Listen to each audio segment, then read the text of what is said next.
Hello, thank you so much for watching this video. Today we're going to be talking about collage lettering. So collage lettering is something that I have used in my art for a long time, but especially recently in my collage art, my art journal, and in my zines, I have been using collage letters a lot. So I thought I would kind of show you how I've started to try to attempt to organize them.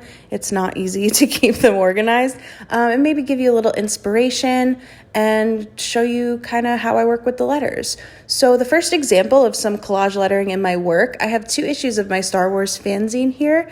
You can find the link in the description if you are interested, but I use them for titles a lot on the cover. I try to use them where I have more room, somewhere like the cover. And then I also use it I've started doing some just straight lettering collages, which is really, really fun. This is something I'm definitely going to do more. I love being able to mix the different fonts, the different uppercase, lowercase, the colors. And that's a lyric from a song by Bear vs. Shark, which is a band. And I have also used it in my collage art. What you're about to see is an older commission that I did as part of my Star Wars art, and they wanted this specific Han Solo quote, so I thought I would do it in the magazine lettering, and that was really, really fun. I think it turned out really cool, and it stands out against the blue. And here's a page featuring the letters in my art journal. This is just a quote from a Phoebe Bridgers song. I did kind of screw up the "your eyes." I couldn't find letters that fit right, so I just hand wrote it, and I'll replace it eventually. But yeah, so it's a really fun thing to mix into sketchbooks and stuff like that. So this is the new item that I've been using. This is from Michael's. I will link it below if I can find it, that I've been starting to use to organize my letters. So here in this pocket, I have the black lettering on white background. That's something I use super often, especially when I don't want to use color. Next to that is white lettering on black background. A little harder to find. I found that going through my materials, I was finding mostly white on black, and that pocket is really full. And then this pocket has the larger letters, which you might have seen in the thumbnail for this video. And so I kind of kept the larger stuff separate. And then on that big top pocket is all different colors, mostly in a smaller size.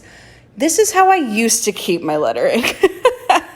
So yeah, thumbs down. I used to keep them on, and I still am keeping them on these big pages. So like if I would find letters that I liked, I would just rip out the page and keep the whole page. So what I'm trying to do now in the bin that you just saw is to cut the letters ahead of time and keep them separate, as opposed to on these big pages that take up so much space and it's so disorganized. I mean, you'll see as I'm like flipping and poking through it, it's just impossible. The thing about collage lettering and keeping it organized, you have to kind of, I think, give up a little bit of the control, because they're so small and they're so light. They're basically like nothing. So like I find them all over my house all the time. And yeah, so it's like really hard to keep. Even the pockets in that bin I showed you before are already getting a little bit disorganized. So, you do the best you can. I do also recommend using envelopes. I've used that in the past. The only thing is you just have to make sure they don't open and spill everywhere again, because it's hard to keep them contained. But yeah, so basically I'll just find a page with letters I like, and then I'll just trim really close to the word, and then I'll just cut the letters individually and kind of keep them like that. The only thing that can be tricky sometimes is O's. It's kind of up to you, and it depends on the font, if you're going to cut a circle around the O, or if you're going to just cut a square around the O. Sometimes because of the letter next to it, you can't cut straight, so you have to cut a circle around it.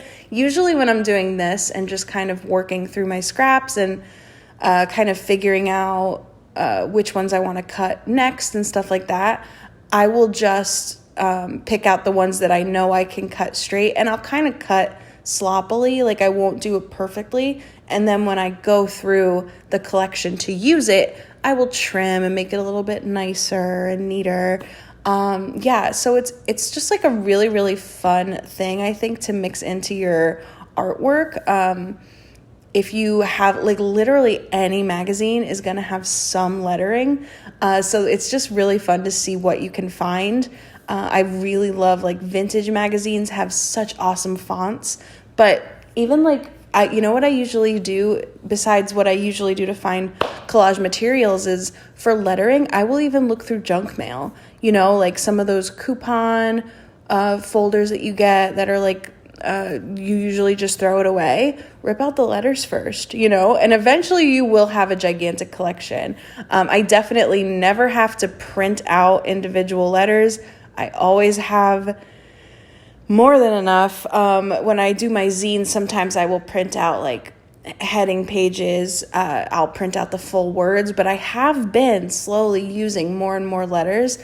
What I'm finding a little tricky right now is I feel like the bigger letters are definitely easier.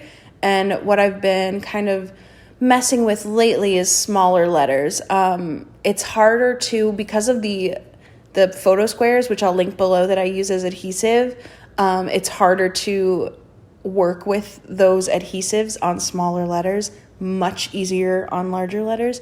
So I'm still kind of trying to figure out exactly what adhesive I want to use, that kind of thing. Because like, honestly, if you're going to use smaller letters, you probably should use a glue stick. I wouldn't recommend a liquid glue.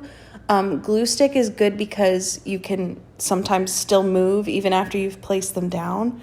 As you can see though, like this is a disaster. And then all on the bottom of this bin is individual letters. So you're kind of joining me mid-project here. But yeah, so definitely be careful with like any type of liquid glue, because also depending on the magazine, depending on the age of the magazine and the quality, the letters can get really wrinkled. And what's tricky with the lettering is, you know, if you find that perfect R, like I really like these R's that I'm cutting in this word here, you find the perfect one, it's the perfect size to go with the word you're spelling, it's the perfect color, it's trimmed perfectly, and then your glue ruins it or it gets ripped. It's just the worst, like the worst thing. Sometimes I will try to shortcut and just use a big piece of Scotch tape, but it's tricky and it doesn't always work. So mess around with it, but look around your house and junk mail and magazines and see what kind of lettering you can find. Thanks for hanging out. I hope you liked this, and I will see you soon. Bye.